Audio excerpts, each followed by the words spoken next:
passam a barreira dos 500.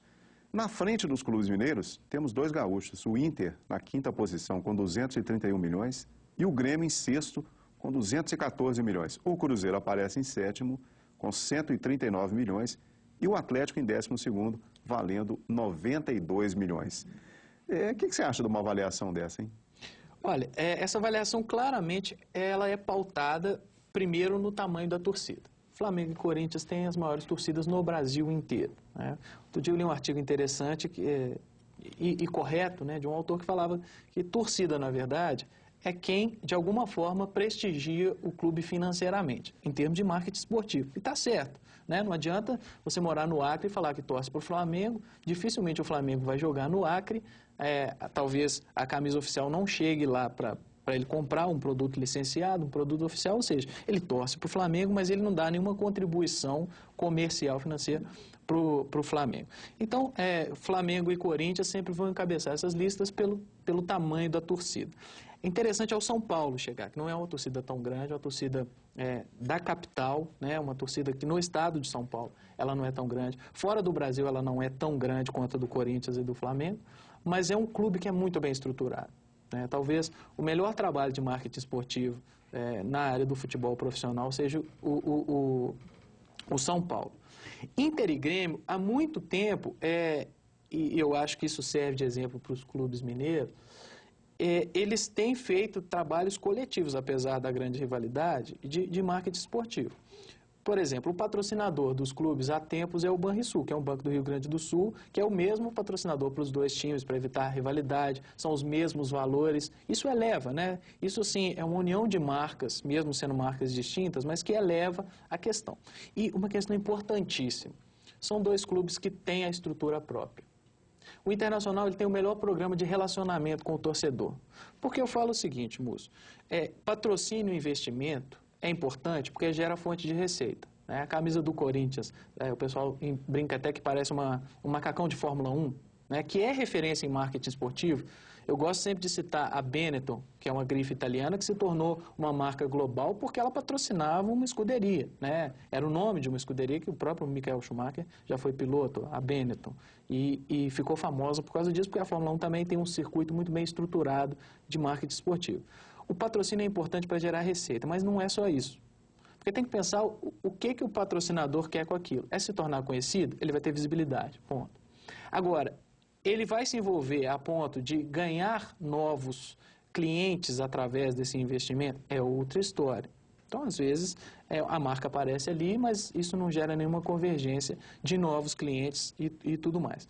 O Internacional, além de ter um programa muito bem estruturado com o torcedor, ele tem o estádio próprio, ele não depende de ninguém, ele tem uma linha, talvez, salvo engano, seja um dos maiores clubes do Brasil que tem licenciamento. Então, você quer comprar toalha de banho, toalha de mesa, copo, cerveja, né, do Internacional. Tem isso, né, e ele trabalha próximo com entre aspas, cliente dele. Porque eu falo, o futebol é interessante? Como que ele gera receita? Com a renda dos jogos, né, e com a comercialização de produtos, dentre eles as cotas de televisão, o pay-per-view, né? Então o Grêmio e o Inter no Sul, eles sabem trabalhar melhor que outros clubes. E como o Rio Grande do Sul tem essa política administrativa, né, eles não estão tão perto do Sudeste, eles trabalham de uma forma mais independente, o que eu acho excelente, os clubes têm feito isso.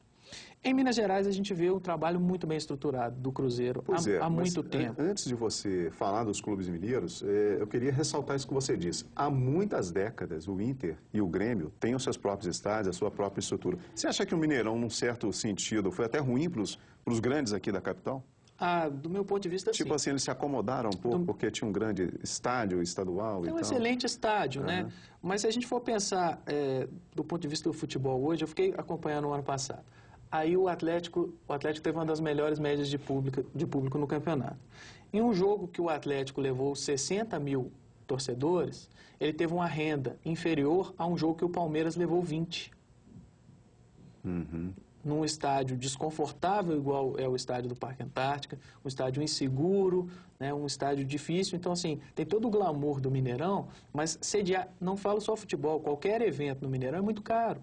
né? Uma outra discussão que serve para outro programa, mas, por exemplo, grandes concertos internacionais. Por que às vezes não vêm para Minas Gerais? É muito caro.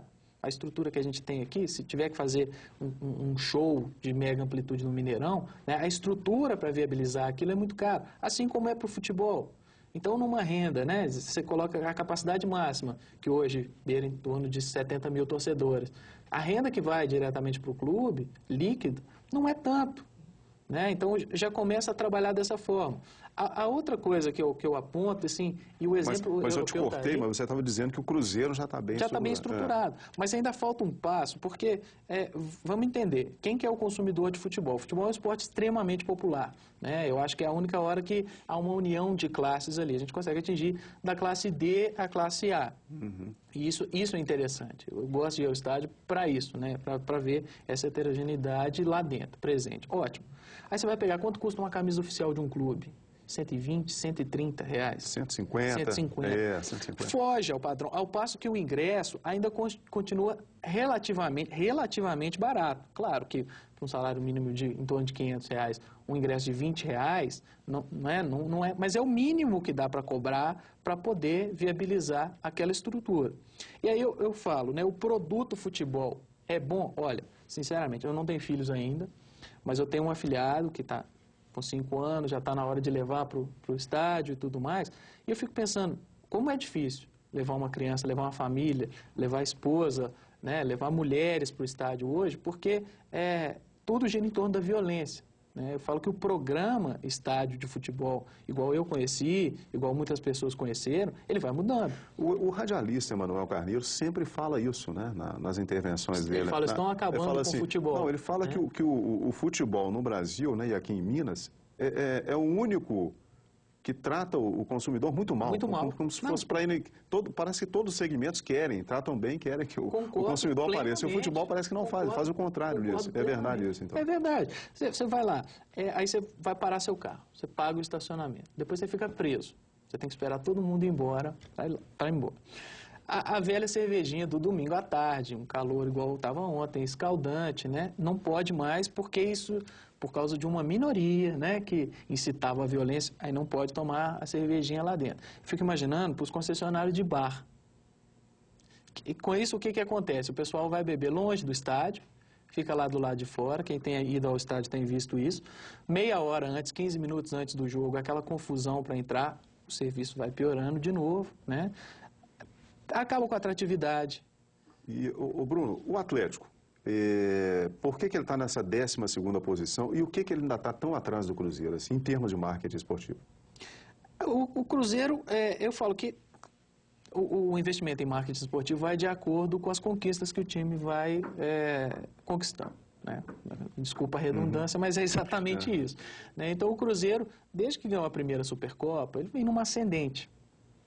E com isso vem trazendo... Ele não perdeu o bonde e trilhou aquele caminho. Pelo contrário, ele conseguiu se estruturar, conseguiu estruturar um departamento muito bom de marketing, de comunicação. O Cruzeiro hoje ele tem trabalhos muito interessantes, que eu conheço até na formação de novos torcedores, né? Trabalhos com público infantil. E isso vai agregando a velha questão de agregar valor à marca.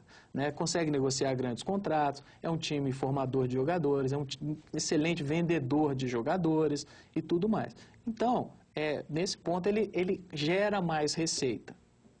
O Atlético, ele vem de uma situação bastante diferente, né?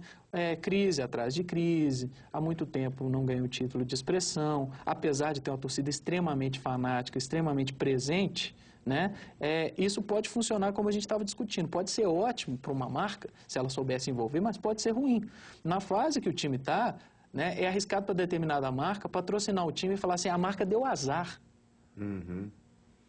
Perdeu o campeonato. Ainda não aconteceu isso. Ainda mas tem esse risco. Não sei. Eu falo que eu já ouvi que a marca que estampava a camisa do time, quando o time caiu para a 2ª divisão, deu azar. Uhum. A essa altura, né, tem muitos fanáticos que já começam a associar a questões externas ao esporte. E faz parte. Isso é que é interessante, né?